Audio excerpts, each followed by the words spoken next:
Dr.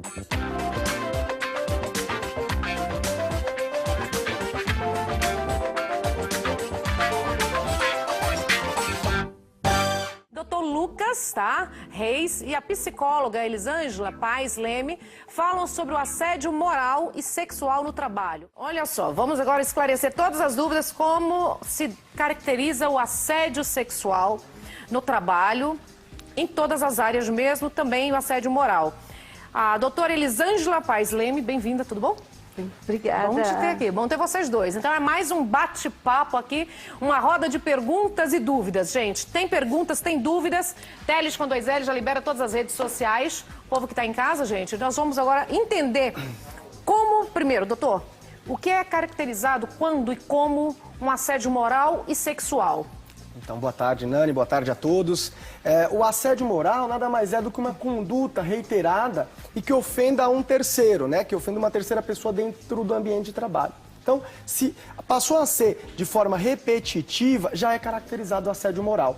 Não é uma Marcação coisa dentro do trabalho também é? É uma questão de assédio, sim, é um assédio moral pesadíssimo, inclusive. Ah, é? Nós costumamos dizer que esse tipo de coisa, marcação, sabotagem, quando as pessoas... sabotagem também é um tipo de assédio moral. E o que é que pode, qual a pena que pode acontecer com a pessoa que sabota o colega? Então, na realidade, quem responde pelos atos de sabotagem é a empresa. É a empresa. A empresa responde por atos dos seus prepostos, né? Mas sem prejuízo, a empresa pode depois ajuizar uma ação contra o funcionário que causou o problema e pedir a indenização cabível. Mas, regra geral, é a empresa quem responde. É a empresa que vai responder sempre. Sempre. Qual o tipo de ofensa mais grave nesse caso? Porque existe muito essa coisa de discussão entre colegas. Até que ponto é permitido? Então, na realidade, não existe na legislação uma regra, um limite, né? Nós partimos do pressuposto da razoabilidade e da proporcionalidade. Tem que ser razoável, tem que ser proporcional. Se a coisa começou a desandar, se está sendo uma conduta rotineira, frequente, aí já é assédio moral. O trabalhador que está sofrendo esse tipo de assédio já pode procurar tentar pegar todas as provas, gravação, alinhar tudo ali para depois entrar com uma ação trabalhista e pedir a reparação pelo dano. Que feio, né? Doutora, vamos falar também, o telefone já está tocando, mas só apresentar a doutora aqui, que ela é psicóloga, né? Sim. E nós vamos falar também do lado emocional de uma pessoa, né? Eu quero analisar os dois lados. Porque eu sempre que eu analiso o lado da vítima, eu também quero analisar o lado de quem faz isso e os porquês. Mas tem alguém na linha já para falar com vocês, tá bom? Alô? Alô? Com quem falo? Ari Cunha, de Caraguatatuba. Ari, meu querido amigo, você sumiu. Tudo bem? Como é que você tá? Eu tô bem, graças a Deus. Você sumiu, Ari? O que aconteceu, homem? De vez em quando é bom dar uma sumidinha, né? Olha, não se preocupa não, que não dá justa causa não, tá? Não dá direito a pensão não. Você pode continuar ligadinho. Então, eu queria fazer uma pergunta pro Dr. Lucas. À vontade, Ari. O problema é o seguinte, Dr. Lucas, eu sou servidor municipal da Prefeitura Municipal de Caraguatatuba e eu sou servidor municipal da Prefeitura Municipal de Caraguatatuba. Sim. E eu estou fazendo tratamento de trombose venosa, né? A erisipela na perna esquerda, né? Mas só que na maioria das vezes o médico sempre tem cortado os meus atestados, entendeu? Mandando eu voltar ao trabalho sem eu ter condições de trabalhar, entendeu? E já é a terceira vez que ele faz isso. O senhor acha que nesse caso aí eu não estou sofrendo assédio moral, não estou sofrendo perseguição? Eu gostaria de saber da sua opinião. Claro, boa tarde, Ari. Na realidade, esse tipo de situação, Ari, que você está sofrendo é chamado de limbo jurídico previdenciário. É quando você tem um afastamento, tem uma alta programada e o médico do trabalho fala que você não está apto, está inapto. Aí você fica jogado. Na realidade, não é um assédio moral, porque deveria ser uma conduta rotineira, frequente e uma conduta direta. Nesse caso, é um limbo jurídico e esse limbo você também pode pedir reparação pelo dano e a obrigatoriedade para pagar todos os salários é da empresa, sem prejuízo do dano moral, tá? Certo. Doutora, o lado da vítima... Né? É bom a gente entender o lado da pessoa que sofre essa pressão, principalmente o assédio moral, e o sexual ainda deve ser pior essa pressão, né? Mas antes, o nosso jornalista Fábio Bertolozzi vai estar interagindo com a gente, sempre trazendo notícias para participar do tema com a gente. Fábio, boa tarde. Oi, Nani. Boa tarde. A notícia de hoje não é nada boa. Um portal ouviu 4.975 profissionais de todas as regiões do país e 52% disseram ter sido vítimas de assédio sexual ou moral. E entre quem não passou por esta situação, 34% já presenciaram algum episódio de abuso. O assédio moral, Nani, foi definido como ser motivo de piadas e chacotas, ofensas, agressões verbais ou gritos constantes, gerando humilhação ou constrangimento individual ou coletivo. Enquanto o assédio sexual trazia como definição receber investidas com tom sexual, cantadas, olhares abusivos e propostas indecorosas.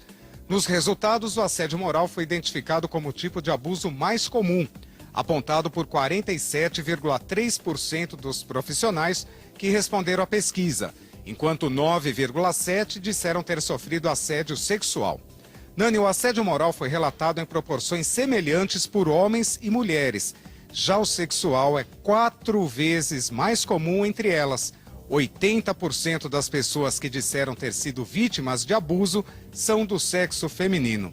E outro dado alarmante, Nani, é que 87,5% das vítimas ouvidas pela pesquisa não denunciaram o agressor. Os motivos, infelizmente, são óbvios, né? O medo de perder o emprego ou sofrer ainda mais represálias. É uma situação bastante complicada e crescente, Nani. Que absurdo, né, gente? No século XXI a gente ainda se deparar com essas situações. Vamos falar um pouco das mulheres, então? Já que a maioria aí são vítimas do assédio sexual? Então, a gente está falando de trabalho, né? Então, o assédio no trabalho. É interessante, antes de começar a falar sobre esse assédio, a gente entender que o trabalho, ele modifica a personalidade da pessoa, assim também como ele pode causar danos da sua saúde, tá? Então, quando a gente fala em assédio, a gente está falando em saúde. Numa saúde que está ficando comprometida, numa personalidade que está ficando comprometida. Tá. Então, assim, no caso da violência, eu chamo isso de violência, tá? O assédio, porque é contra a vontade da pessoa, tá? Então, quando a gente pensa em violência e a pessoa que está violentada, os dados de pesquisas, eles informam muito essa questão do segredo, né? Como é difícil você falar, você verbalizar isso.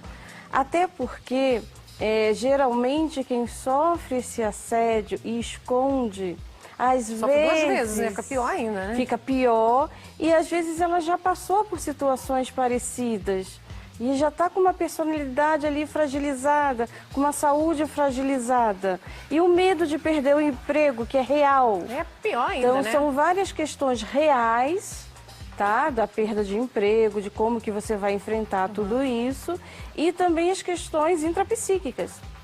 São as piores. Que são as piores, Pra mim é que pior nessa paralisa a pessoa de buscar ajuda. Bom, eu já vou falar que preciso de um advogado, mas antes tem alguém na linha para falar com vocês. Alô? Alô, boa tarde. Boa tarde, com quem falo? Com a Carol, do Rio de Janeiro. Bem-vinda, querida. Tudo bom? Tudo bem? Pode participar, gata. Pode fazer uma pergunta, dar sua opinião. Isso, eu queria fazer uma pergunta. Sim. Um amigo meu, ele trabalha numa empresa de ônibus e ele diz que o patrão sempre tem uma implicânciazinha com ele, mas nada que ele visse necessidade de judicializar. Só que uma última conduta que ele teve errada, ele fez alguma coisa errada no trabalho, o chefe botou o dedo no rosto, gritou, quer dizer, chamou a atenção de uma forma muito vexatória.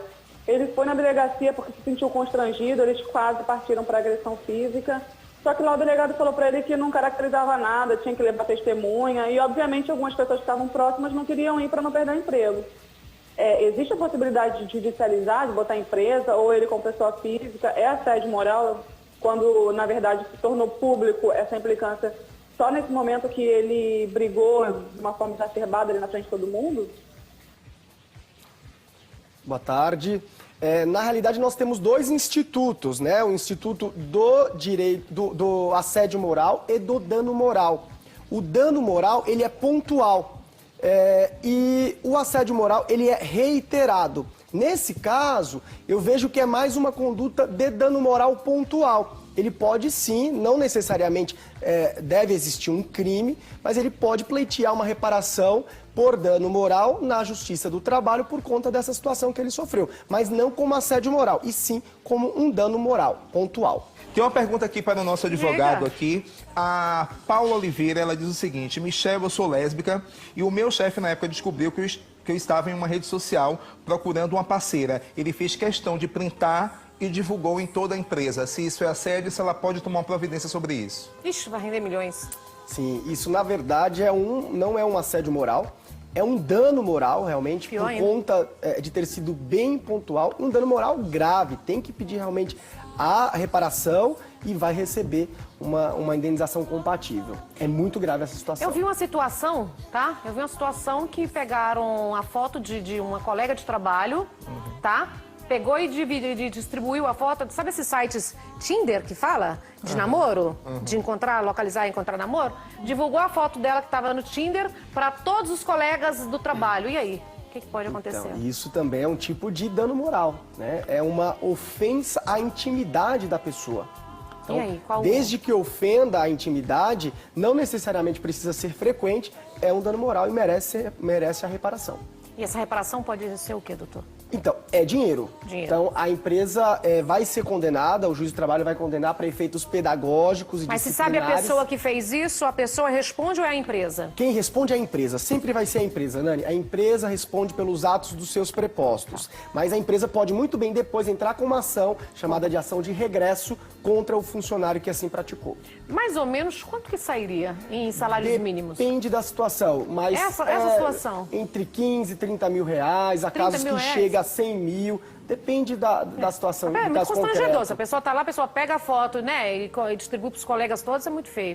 E muito grave. E né? principalmente o Invasão lado de psicológico, né? Sim, isso daí pode causar até uma situação traumática na pessoa. Eu conheci essa pessoa, por isso que eu tô falando. Né? Porque apesar de ser um fato só, porque o assédio, como o advogado está explicando, o assédio é aquela questão contínua, aquele chefe ou então aquele colega que fica falando, massacrando, violentando ali com gritos, palavras ofensivas. Agora, uma situação dessa pode causar um trauma psicológico.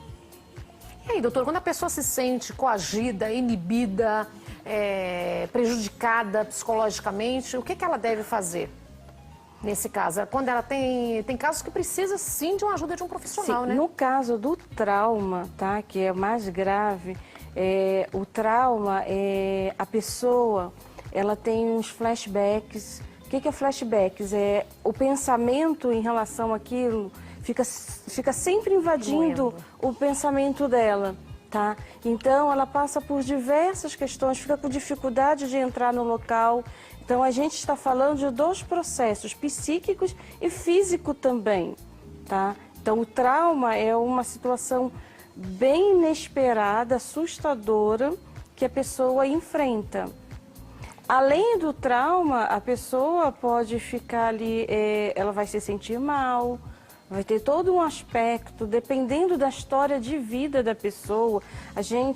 Quando a gente fala em psicológico, a gente precisa entender que a pessoa ela tem uma estrutura, tá? Então, se é uma estrutura fortalecida, ela pode superar aquelas questões com mais facilidade. Agora, para uma estrutura de personalidade frágil, isso vai causar muitos problemas.